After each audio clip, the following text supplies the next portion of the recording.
October 9th, 1492. The middle of the Atlantic Ocean. Three small ships, the Nina, the Pinta, and the Santa Maria, are sailing into the unknown. Christopher Columbus stands on the deck, his eyes fixed on the horizon. He's been at sea for over 2 months. Food is running low, water is scarce, and his crew is on the verge of mutiny. They've given him an ultimatum: find land in 3 days, or they turn back to Spain. The pressure is immense. The fate of the entire expedition hangs by a thread. That night, something happens that changes everything. Something that isn't in most history books. Something Columbus himself recorded in his personal logbook. He was on the stern castle, scanning the dark waters. The time was 10 p.m. Suddenly, he saw it. A light, glimmering in the distance. He described it as a small wax candle that rose and fell. It was so indistinct that he didn't dare to affirm it was land. But he wasn't the only one. He called for Pedro Gutierrez. Pedro looked, and he saw it too. Then they called Rodrigo Sanchez of Segovia, the comptroller of the fleet. But by the time Rodrigo got to the spot, the light had vanished. It appeared again, once or twice, but then it was gone for good. What was this mysterious light? A candle, rising and falling in the middle of the ocean? It couldn't be a fire on a distant shore, not if it disappeared so quickly. And why did only 2 people see it clearly? This was just the first strange event. The mystery was only beginning. The crew was restless. The promise of a light that disappeared didn't calm their fears. The next day came and went with no sight of land. Columbus's 3-day deadline was shrinking. 2 days left. The tension on board the Santa Maria was thick enough to cut with a knife. The sailors whispered in corners, their eyes filled with a mix of fear and anger. They were thousands of miles from home, following a man they no longer trusted. Every creak of the ship, every gust of wind, felt like a bad omen. Columbus knew he was running out of time. He spent hours studying his charts, recalculating his position, praying for a sign. Anything to prove he wasn't leading his men to their doom. The pressure was building. He needed a miracle. The second night passed. Still nothing. Now, only 1 day remained. The morning of October 11th dawned. The atmosphere was grim. The crew's patience was gone. They gathered on deck, their faces set and hard. They were ready to take control of the ships and sail home. Columbus faced them, his heart pounding. He tried to reason with them, to inspire them with promises of gold and glory. But his words fell on deaf ears. The mutiny was about to explode.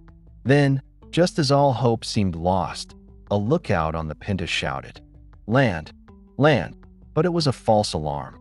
A low-lying cloud on the horizon. The crew's momentary hope turned to bitter disappointment.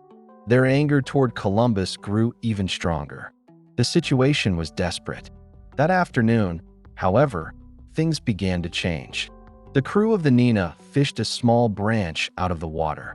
It was covered in fresh, red berries. It was a sign that land was not just a dream, but a nearby reality.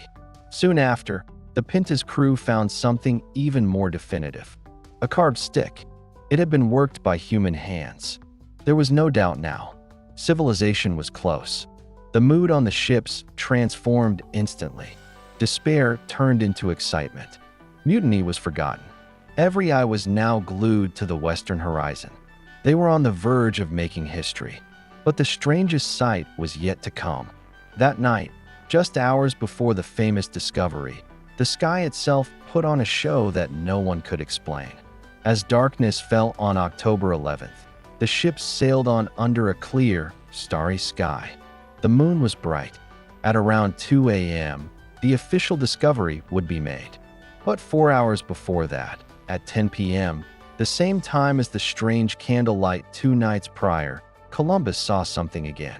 He was on the stern castle, staring into the night, when a strange light appeared in the sky. This time, it wasn't a small, flickering candle. He described it in his log as a great flame of fire that fell from the sky into the sea. It was a massive, brilliant object, crashing into the ocean about 4 or 5 leagues away from the ships. Imagine the scene. a fireball streaking across the night sky before plunging into the dark water. The crew must have been stunned. Was it a meteor? A shooting star? But Columbus's description suggests something more. A great flame of fire. It was a powerful, dramatic event, happening just hours before they would reach a new world. What could this have been? Scientists today have theories. The most common explanation is a meteor from the Orionids meteor shower, which is active in October. A large meteor, known as a bolide, could appear as a great flame of fire and would be bright enough to be seen from miles away. It would seem to fall into the sea. This explanation makes sense. It fits the time of year and the description, but it doesn't quite capture the full mystery. Columbus was an experienced sailor. He had seen countless shooting stars in his life.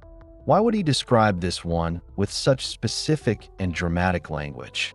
Was there something different about this fireball? Some historians wonder if the two events, the flickering light and the fireball, were connected. Could they have been something other than natural phenomena? Let's look at another possibility. Bioluminescence. The ocean is full of creatures that can produce their own light. A large school of bioluminescent fish or jellyfish could create a flickering glow, one that seems to rise and fall with the waves. This could explain the first sighting, the wax candle light. It's a plausible, scientific explanation, but it doesn't explain why only two men saw it clearly. And it certainly doesn't explain the great flame of fire that fell from the sky. The two events, happening just 2 days apart, right before the discovery of a new continent, feel like more than a coincidence. They add a layer of deep, unsettling mystery to one of the most famous voyages in history. Columbus himself was clearly struck by these events, enough to record them in his private log. Think about the psychological impact on Columbus and his crew. They are at the breaking point. They are seeing strange lights in the water. They are seeing fire fall from the sky. They are about to step into a world completely unknown to them. These events would have felt like omens, like signs from a higher power. For a deeply religious man like Columbus, they might have been interpreted as divine confirmation that his mission was blessed. For the sailors, it might have been terrifying, a warning of the dangers that lay ahead in this strange new world. These sightings frame the discovery of America not just as a historical achievement, but as a moment shrouded in high strangeness and unexplained phenomena. It makes you wonder what else they might have seen but never recorded. The official story is that at 2 a.m. on October 12th, a lookout named Rodrigo de Triana, aboard the Pinta, finally spotted land. He shouted the long-awaited cry, and this time it was real. A white cliff shining in the moonlight. The new world. But here's a final twist. Columbus, ever the ambitious leader, later claimed that he had seen the light hours before. Remember the flickering candle at 10 p.m.? He argued that this meant he was the first to see the new world, not Rodrigo de Triana. Why? Because the King and Queen of Spain had promised a lifetime pension to the first person who sighted land. By claiming the 10 p.m. light was a sign of land, Columbus secured the reward for himself. Rodrigo de Triana, the man who made the official discovery, received nothing.